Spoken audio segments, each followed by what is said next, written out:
The Terrifier movies. Oh boy. I just finished watching Terrifier 2 and I want to talk about these two Terrifier movies today. These movies have quite a big fan following. I assume that they are pretty popular. I remember when the first one came out, it was definitely very popular after All Hallows Eve, which was sort of like an introduction to Art the Clown. And the reason why these movies are so big and popular is because of the tiny budget that they have and the massive profit that they get back, especially when looking at things like how grotesque and impressive the visual effects are, practical effects are. So let's start with Terrifier. This movie is disgusting, obviously, very violent, but you can't help but to like it. Now that I know that sounds crazy, but obviously it's every time I was watching these scenes, I was like, oh yuck, and I was like, oh geez, it's like a car accident, as people say. It's bad, but you can't look away, and that's because the practical effects are just so good. The way that things react very comically, like heads exploding with little taps sort of thing, but it looks great, especially with the budget that they had. The first Terrifier was so successful because it made a bunch of money, because people were like, oh yuck, and then it turned out it had this, like, the world's smallest budget. Pretty much I want to get into the goods and bads of the movie.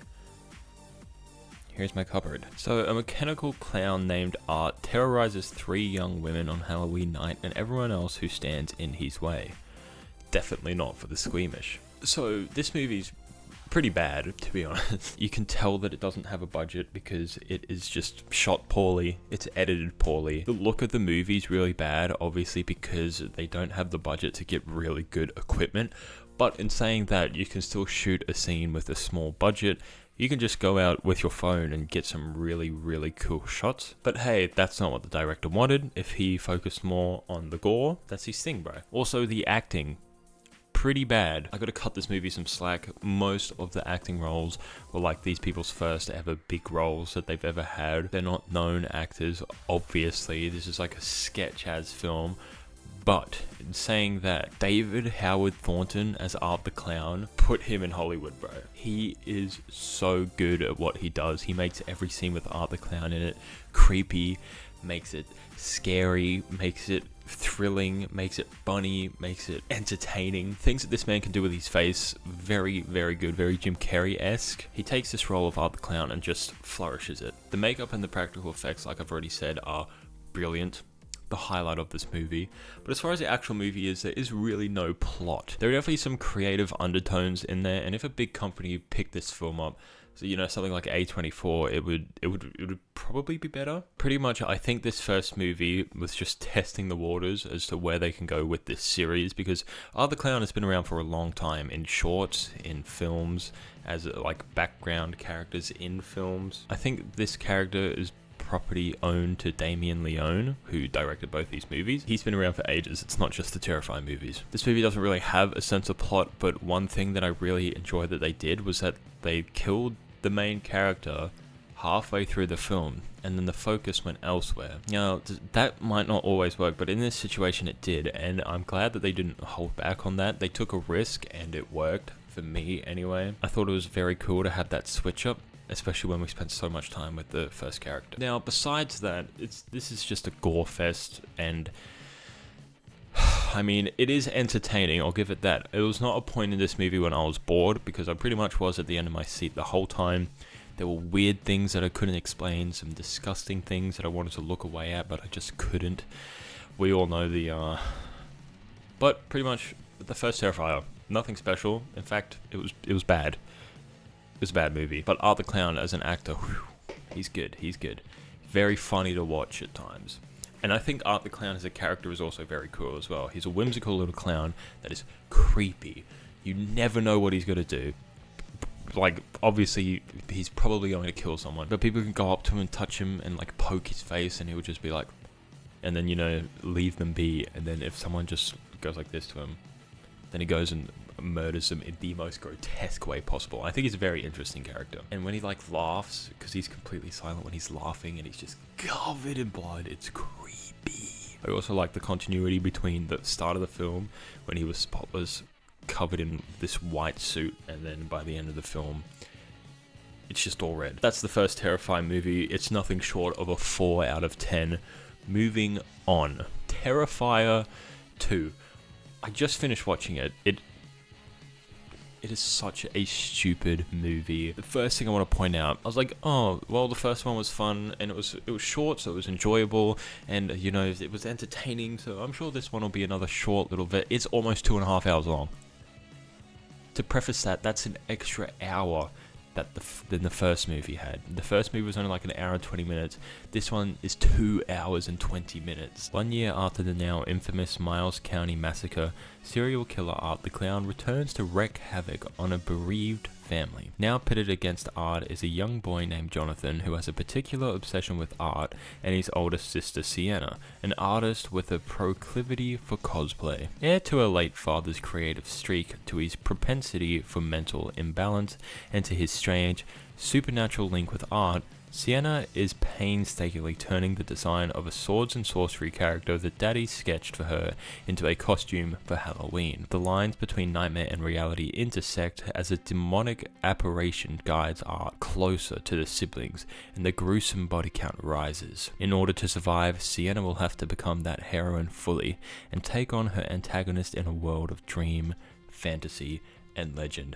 Yeah, this movie's weird. With a 2-hour runtime, it fleshed out their characters more, and I think that's great. It definitely fleshed out Art as a character. I want to know what Art is. I'm sure I don't have to say anything. This is probably one of the most disgusting movies I've ever watched, in a gore way. This is easily one of the most goriest and violent movies I've ever seen. It's gross. Thank God it's fake, not like... As gross as that gore is, I promise I'm not crazy, but you gotta appreciate the practical effects. There is a lot of effort that goes into that. Every little squish and every little ounce of blood, it's just crazy. And I think the blood looked a lot better in this film. It was a lot more cartoonish, and so was the violence, which makes for a lot of better slapstick, a lot more slapstick. So Art the Clown could be like really quirky. This movie had some really cool stuff in it. I think the acting was a major improvement. The characters, like I said, felt like real characters. Now, I was bored during this film, but I still think if you just look at the 3 main characters, Sienna, Jonathan, and Art, it's fine. But they do tend to slip away from these guys for a bit and focus on other things that they just don't need to. I also think this film has a lot of stuff that they're just showing off to be like, we can do that. Because there's a lot of stuff in there that's like, why did that happen? But, oh, this movie drags. This movie drags on. The pacing's so strange. I haven't seen pacing this weird since Phantom Menace. I don't know if it's necessarily bad, but there are so many build-ups, and the amount of times I checked the movie to see how long I had left, and it was over an hour, I was like, that is literally insane.